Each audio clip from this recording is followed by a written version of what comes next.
So I've been talking vaguely about just topology in general. Now what I'm going to do is show you like by an example of like how the general character topology should work depending on character. So I modeled this like Wolverine guy. Again, you can click on this thing here.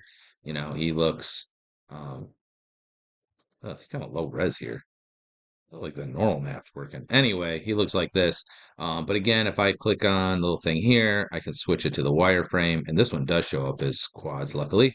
Um, so if you want to look at it through this way, you can look at it here. But I did some renders down here so you can see them. So obviously this is kind of what the final render looks like. And this is the general topology. Um, so hopefully you get a general idea of like what a body should sort of look like. Um, when we have our edge loops around, yeah, when we have our edge loops around the face, we want to have it around the circles, around the eyes, and around the mouth. You can see generally just supporting the flow. You can kind of see how the fingers are here. We have the geometry going in and back into itself here in order to not have so many up here. See more examples there. Here's some examples of the chest area and the legs. Now you can see here, in order to maintain a simplicity, I don't really have edge loops going around the stomach area.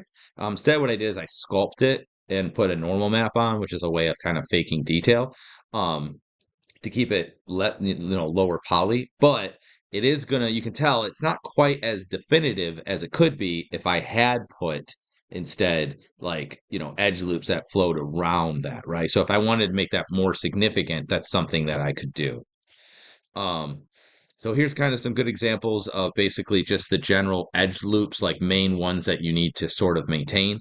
You can see uh basically proper topology here. Okay, so I think this one illustrates it kind of better. But you can see it allows for a variety of movement and motion.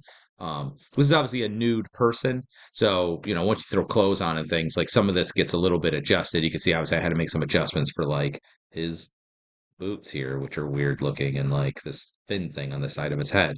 So depending on what your character is, you're gonna have to make some adjustments from this. But for a typical bipedal humanoid even, you're gonna generally have topology that looks pretty similar to what you see here.